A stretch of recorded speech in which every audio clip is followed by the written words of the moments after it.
This is Jenny Kunkel, and in this video we're going to take a look at the Java IDEs that are available to choose from and then why we selected IntelliJ IDEA for this class. This is a pretty good blog post that hasn't been updated yet for this year, but if we scroll down, we can take a look at our integrated development environments, and the major ones that they're showing us are the IntelliJ IDEA, Eclipse, and VS Code with NetBeans.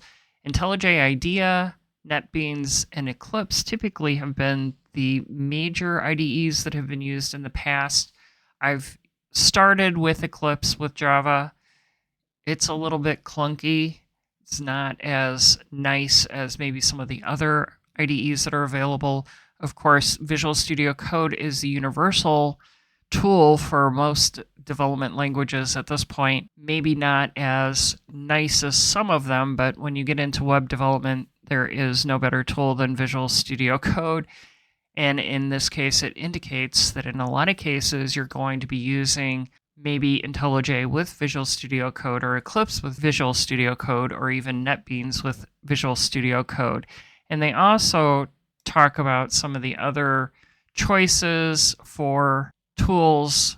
I think they get into the honorable mentions with Oracle's JDeveloper and BlueJ. JDeveloper, if you're working in an Oracle ecosystem, then you would definitely use JDeveloper for that. But in our purposes, we're not necessarily going to do that. And if we look at the trend for IntelliJ, it's pretty high within the Java community. And JetBrains usually creates good tools for us to use. So let's flip over to the comparison of the two different versions available.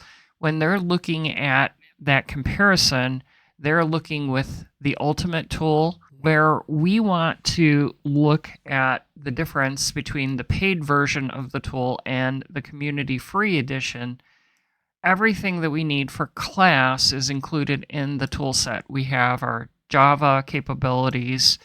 We have our Java FX for our GUI development, and that's really all we really need. If we needed to get into something with XML, JSON, and YAML, we would have those capabilities as well, so that's a plus. But it really covers everything we really need for this class. To download the IntelliJ IDE, I'm going to click on the Visit IntelliJ Community Edition page. It's going to take me to a download page.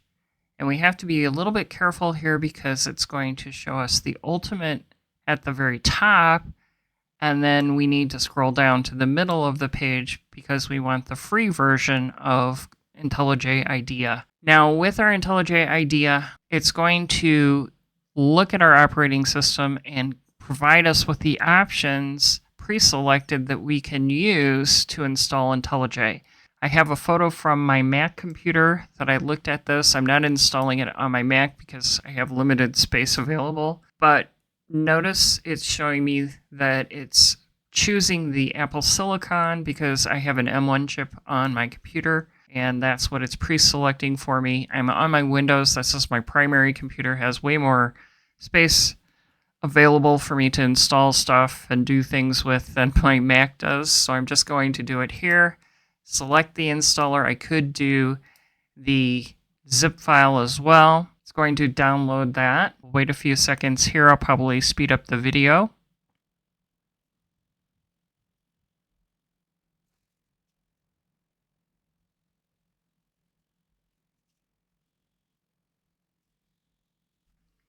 Looks like my download is ready.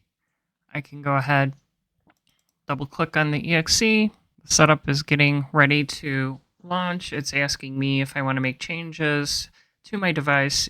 This is the user account control, and it's telling me that the verified publisher is JetBrain, so I'm going to go ahead and say OK. Step through the installation. This should be a pretty simple one. I'm going to create a desktop shortcut. I do want to add the bin folder to the path, and then I'm just going to go ahead and hit next. Going to install it under the folder JetBrains.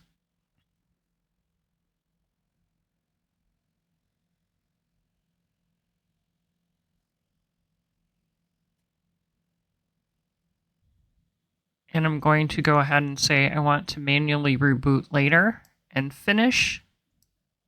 And at this point, go ahead and reboot. I'm going to do it later. I'm going to look for IntelliJ IDEA and launch the Community Edition. And I want to go ahead and do a new project. You can see I have a bunch of projects already there because I have had this installed previously. I'm going to go ahead and do a new project. And for this project, I really don't care about anything. We're not going to actually create a new project. This is the easiest way to install the JDK. We see down here that we have our JDK. It's showing that I already have OpenJDK 23 installed. If you didn't have a JDK installed, it would have the download JDK. It's going to bring up the options that you can check to see the latest. I would recommend downloading the OpenJDK from Oracle. That's going to be the free version. You could select that, and then it's going to go through the installation process to install that.